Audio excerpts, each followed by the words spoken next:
Testing 1, 2, 3, 4, 5, 6, 7, 8, 9. We're going to be scraping this windshield right here. You can use a credit card if you don't have an ice scraper in a pinch. Now also make sure you clear off the headlights. Say what?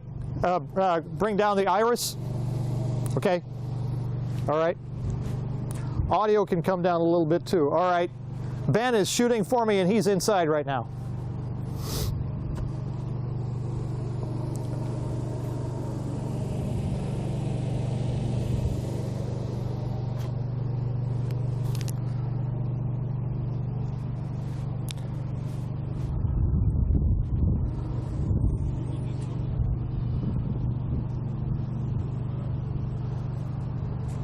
Oh, we're changing cameras.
God, wait.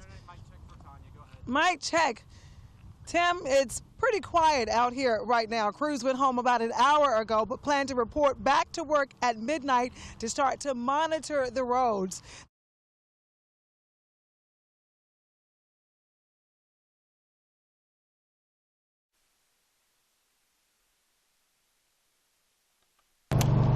Testing 1, 2, 3, 4. Testing 1.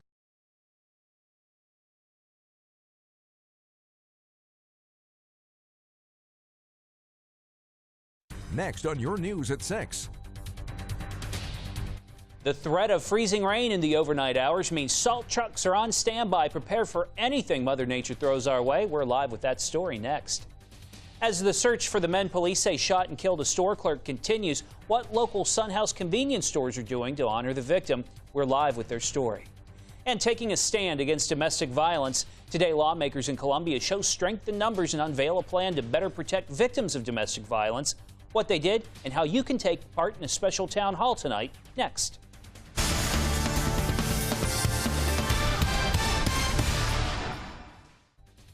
Two words can describe today: cold and wet. And tonight there's a chance for freezing rain. Let's send it right over to Chief Meteorologist Ed Piotrowski in the First Warning Weather Center. And those chances of freezing rain are minimal and mainly late tonight. More on that in just a second. Right now, live Doppler 15,000 shows most of the rain is right along the I-95 corridor.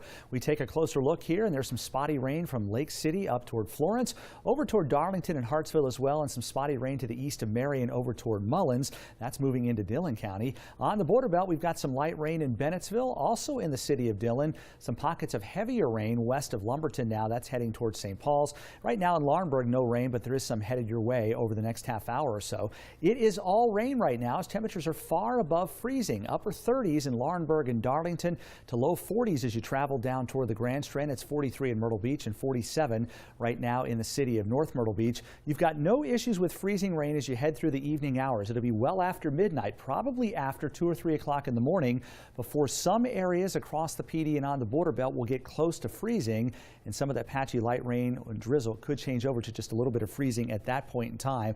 But the moisture is limited, so significant accumulations are not going to happen, but you will need to be careful on the bridges and overpasses. This is what the futurecast may look like at 6 a.m. tomorrow morning.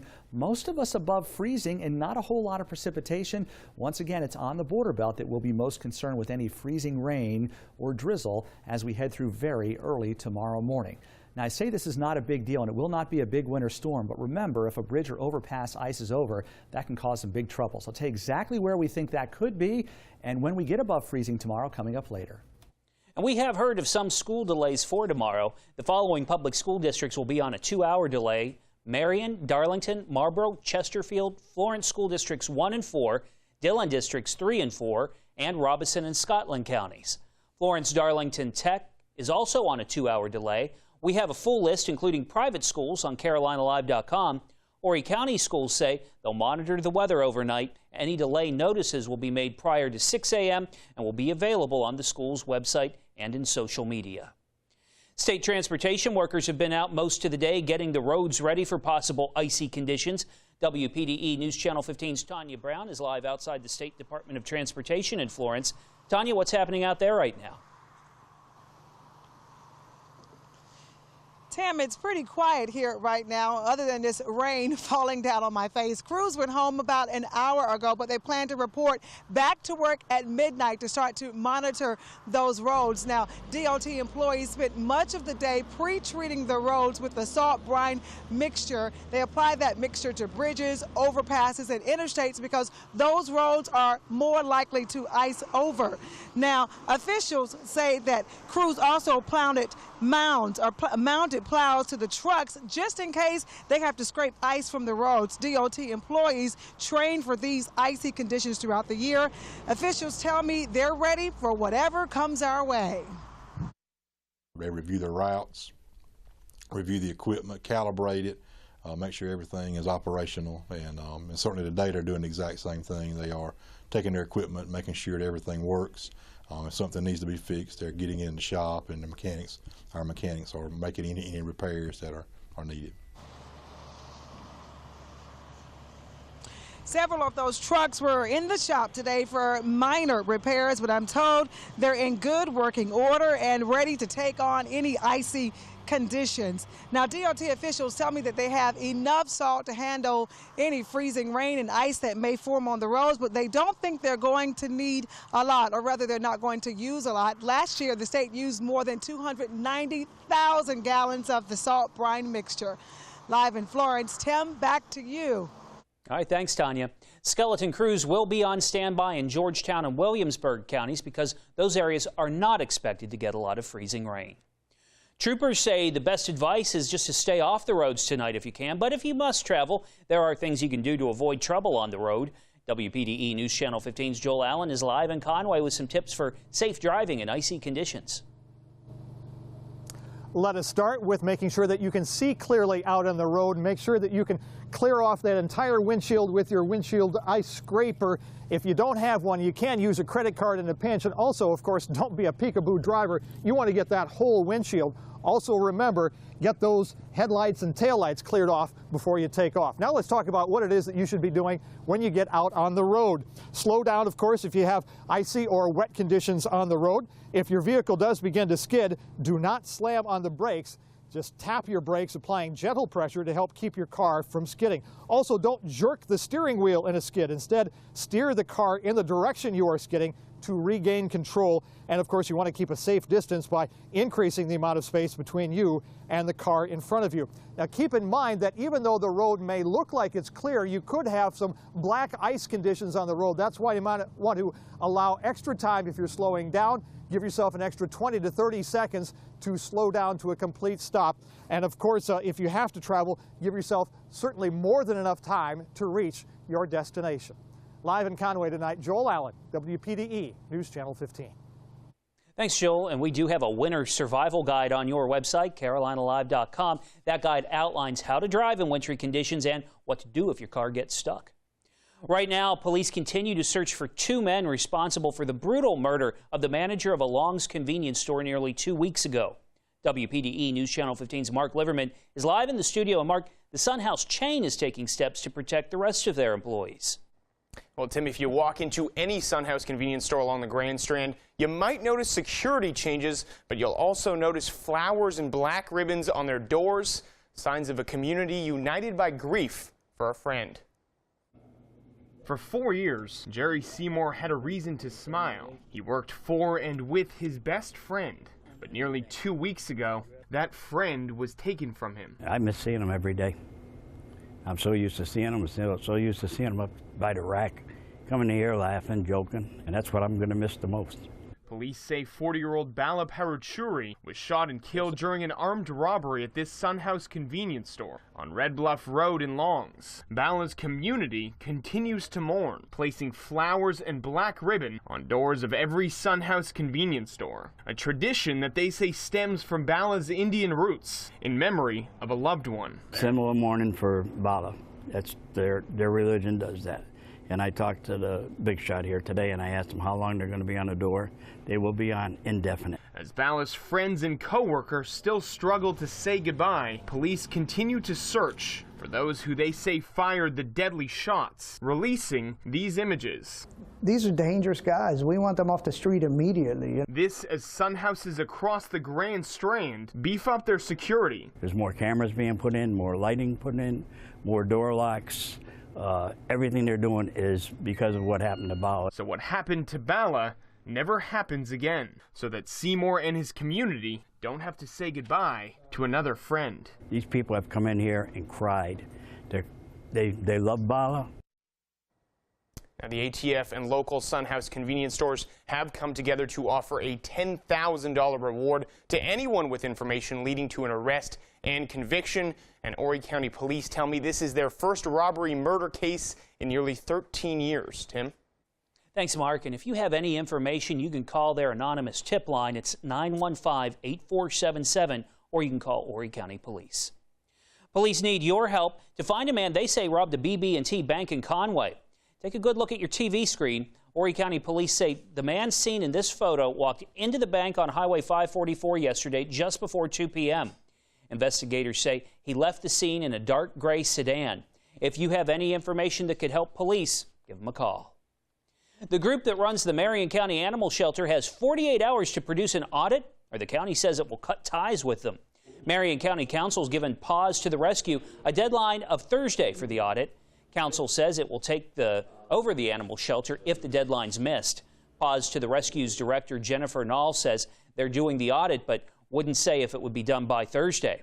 Some have emailed and called the county to question how the group spends the money it gets from donations and from the county. A shelter supporter defended the group. There are people out there that believe everything they read, you know, whether it's true or not. And none of the things that I have seen, I can't speak for everything, but anything I have seen, they make these statements but don't provide any shred of proof. County council members say they aren't implying any money is being misappropriated. They say they're entitled to know how and where the money's being spent. Next on your news at 6. South Carolina is the second deadliest state in the nation for women who die at the hands of men. Today, lawmakers took a big step to protect victims. What they did, coming up next. And do you sometimes feel Myrtle Beach and Huntington Beach state parks can get a little too crowded? You're not alone. Coming up next, some of the upgrades that will be done to make your next visit even more enjoyable.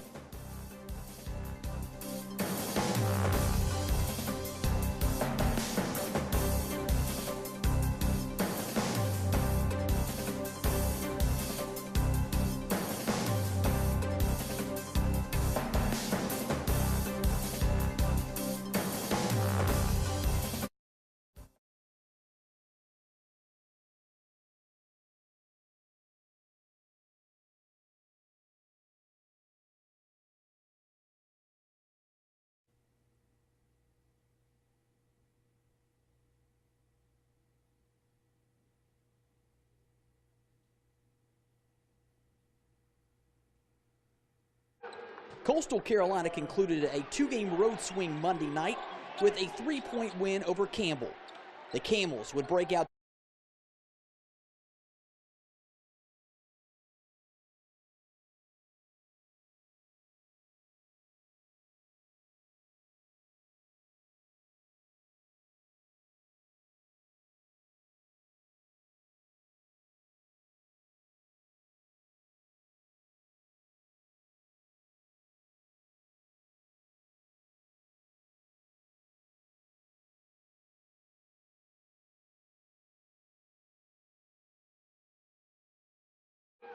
Coastal Carolina concluded a 2-game road swing Monday night with a 3-point win over Campbell.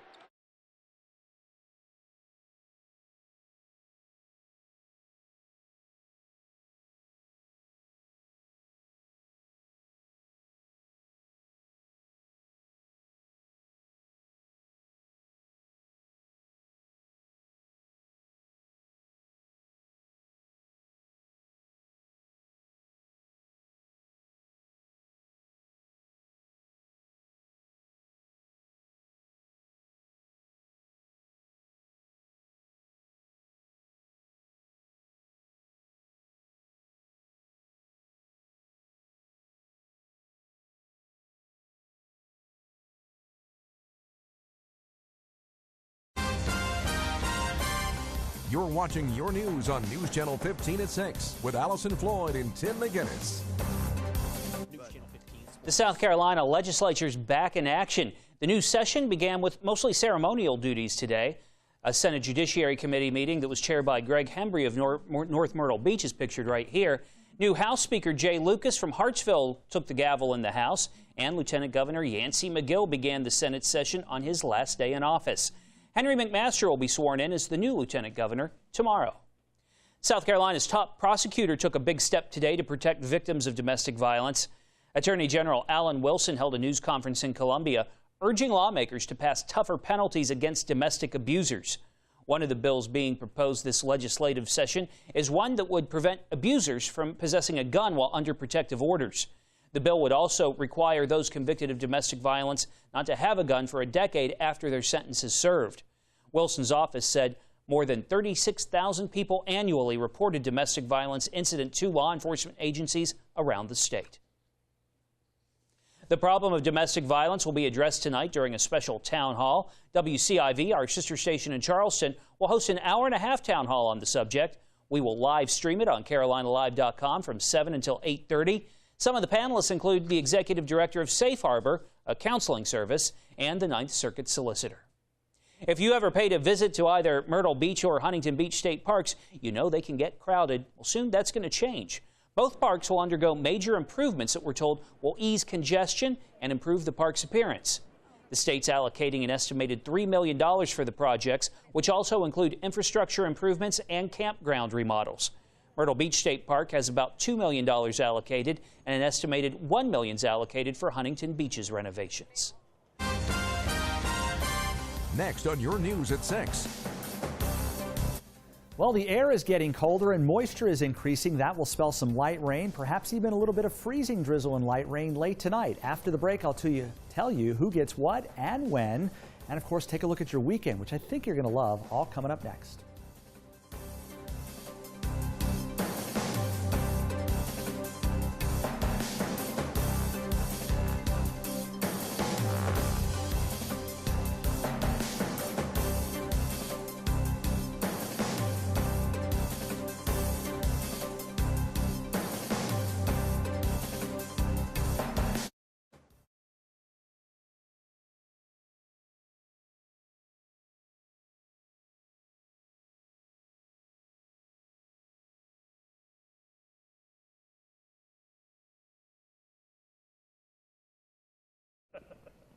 That's how it looks fast. Can I do it twice? Yep.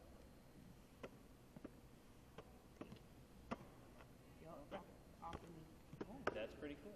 Thanks a lot, TNT. Oh, no.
Your first warning weather with Chief Meteorologist Ed Piotrowski.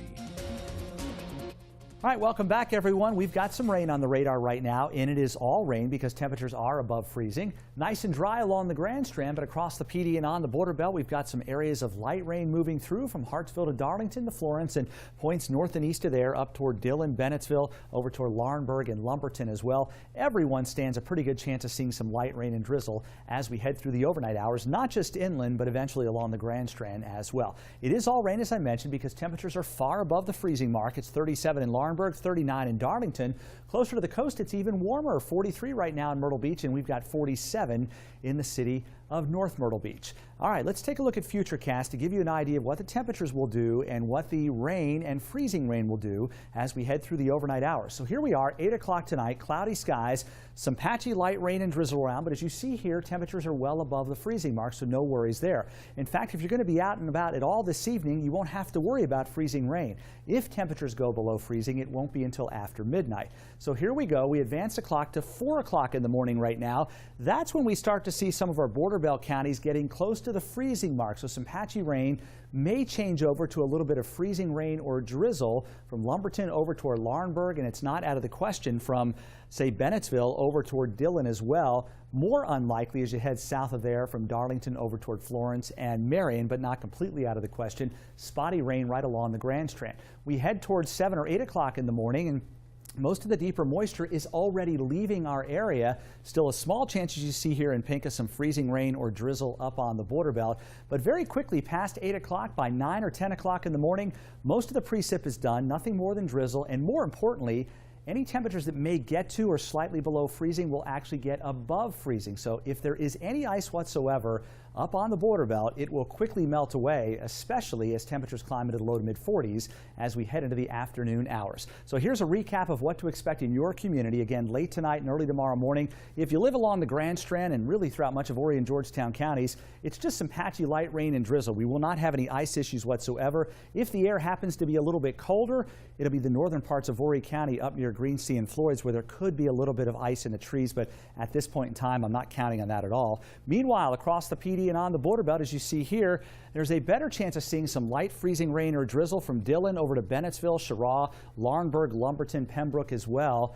South of there, it's mainly rain. Now, this just doesn't cut off like this. There's usually a bit of a transition zone or a gray area, if you will. So if you live in Hartsville, Darlington, Florence, or Marion, it's not out of the question you could have a little bit of freezing rain late tonight, early tomorrow morning, but the better chances are the farther north you go. South of this area, it is mainly rain with no issues. You will have to watch out for some slick spots on the bridges and overpasses here up on the border belt. The amount of precipitation we get is not very much. It doesn't take a whole lot to cause the bridges and overpasses to get slick, but there will not be enough accumulation to bring down trees or power lines, and certainly no power outages expected. Just be real careful if you're going to be traveling up here as we head through late tonight and again early tomorrow morning. All right, tonight, light rain and drizzle, some freezing rain over our northern counties, that not until after 3 or 4 o'clock in the morning. Low to mid 30s inland, mid 30s along the immediate coast. Here's the forecast at 8 o'clock tomorrow morning. Some patchy drizzle, perhaps some freezing drizzle over the northern counties. Temperatures again in the low to mid 30s here. We'll be in the mid, perhaps upper 30s along the Grand Strand. For the afternoon, any precipitation is gone, but cloudy and chilly with the high temperatures right around 44 for the Grand Strand. Meanwhile, across the PD and on the border belt, if there is any ice that is accumulated on bridges and overpasses or in the trees, it'll quickly melt. Low 40s during the afternoon with a north wind of 10 to 15. Here's the Grand Strand 7-day forecast. 32 tomorrow night, then up to 50 with a small chance of rain and a few peaks of sunshine on Thursday. Look at the beautiful weather for Friday and Saturday. Sunshine, 56 Friday, up to 60 on Saturday. Still low 60s with a small chance of rain and more clouds on Sunday. Across the PD and on the border belt, 49 with a small chance of a shower on Thursday. Lots of sunshine for Friday and Saturday and warming up. Upper 50s on Friday, low 60s on Saturday, and low 60s on Sunday as well. But on Sunday, more clouds and a small chance of any rain. So once again, I'll reiterate, nothing to worry about in terms of the big ice storms we had last year. It won't be anything like that. But remember, just a tiny amount of ice on a bridge or overpass can create all sorts of problems. So please be careful and then look forward to a great sunshiny Friday and Saturday. All right. Thanks a lot, Ed. Next in sports, the Coastal Carolina men's basketball team is alone in first place in the Big South, and the final college football polls are out. We'll tell you who's in the lead and where Clemson stacks up when we come back.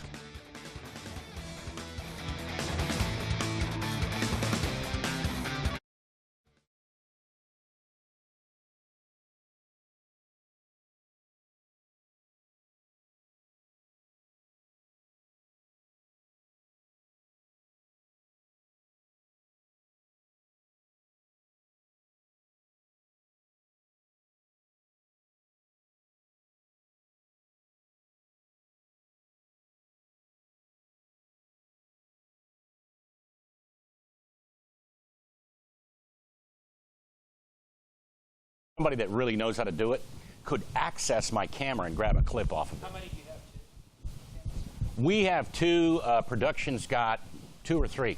Yeah. Okay. Good enough. Mark Haggard in for Brandon Dunn tonight. There is a new national champion in college football. And it's not the New England Patriots. Yeah, you're going to play college ball. Yeah, when Brady retires, you're going to have a few days off to weep. Who's going to replace Brady?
Your 15 Sports with Sports Director Brandon Dunn. Mark Haggard in for Brandon Dunn tonight. He'll be back tomorrow. There's a new national champion in college football. The Ohio State Buckeyes beat the Oregon Ducks late last night to win college football's first national title in the playoff era. Buckeye running back Ezekiel Elliott rushed for 246 yards and 4 touchdowns. 42-20, Ohio State beat Oregon to capture the title. All right, here's how the final AP poll stacks up. Ohio State, unanimous #1, of course. The Clemson Tigers, how about this? They ended up ranked 15th in both the AP and coaches polls. Meanwhile, former Darlington High and Gamecock star cornerback Victor Hampton has been signed with the Baltimore Ravens. The former WPDE All-Zoner was on the New York Giants practice squad last season and did not play. Now, he's a Raven. Well, the Coastal Carolina men's basketball team has sole possession of first place in the Big South Conference. News Channel 15's Brandon Dunn has the latest on the Chants. Coastal Carolina concluded a 2-game road swing Monday night with a 3-point win over Campbell. The Camels would break out to a big lead in the first half, but Siobhan Wiggins would answer the bell to pull the shots within 6 at the break. My teammates, they was finding me in good spots. Warren found me a couple times, and I was able to knock down some open shots. CCU and Campbell would go toe-to-toe in the second half, despite a massive difference in rebounding for Campbell, an aspect the Shots must improve as they move forward. The only thing was they out-rebounded us 16-5 on offensive boards. If we shore that up, it'll be definitely a bigger margin for the win. But I like the way we fought in the second half. Nobody gave up. Everybody stayed calm. Josh Cameron and Warren Gillis would come up big to help Coastal remain ahead. Then CCU would hit some big free throws down the stretch to secure their 5th conference win to remain perfect in the Big South. We're 5-0, and we could be 2-3, 3-2, 4-1. You know, but our experience and the way we just hang in there has been good thus far. But we've got a lot of big games ahead. The Chanticleers are back home on Saturday for yet another big conference game. Gardner Webb coming to the HTC Center, a team that's already beaten Clemson and Purdue thus far this season. Tip time in that one is set for 4:30. On the campus of Coastal Carolina. Of course, WPDE Sports will be on hand for that one. We'll have all your post-game and highlights Saturday night at 11. And don't forget about the Cliff Ellis Show at noon on Sunday, only on News Channel 15. Reporting from Bowie's Creek, North Carolina, Brandon Dunn, News Channel 15 Sports. And Brandon had to drive all the way back from Bowie's Creek in the fog. But he says it's always nice to do the Cliff Ellis Show when they're winning, and they are winning. They're red hot. Yeah, #1. Hey, can't beat that. Some ice, but not for everyone, and you're saying it's not going to be like those dreaded ice storms from last year. Not even close, no question about that. But remember, if you encounter any ice on a bridge or overpass, it can be catastrophic for you. So remember that. Nothing to worry about in Horry and Georgetown counties, just some patchy light rain and drizzle early tomorrow morning, otherwise cloudy and cold. Don't think we'll have any ice issues here whatsoever. Across the PD and on the border belt, it's really up on the border belt where we could have a little bit of light freezing rain or drizzle. Some slick bridges, be careful. We'll see you back here at 7. Have a great night.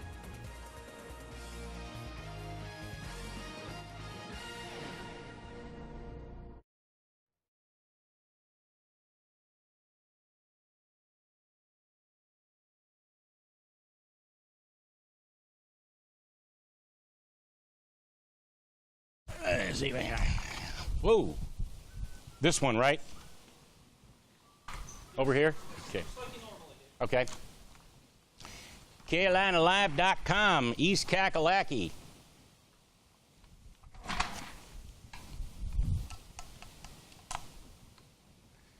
Oh, you're going to do teases. You're going to do teases first? All right. He says he's going to bang me out first. That's what he said. I'm just quoting. Boston Mike.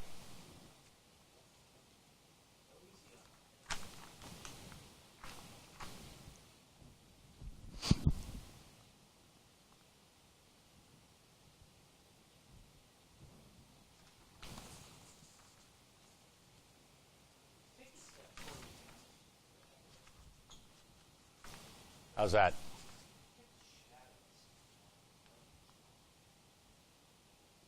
Good evening. Dun, dun, dun, dun, dun, dun, dun, dun. They'll get it fixed. I really am convinced. They're going to really get this nice. And then I'm going to have to go use that HD makeup. I bought some, that Sephora.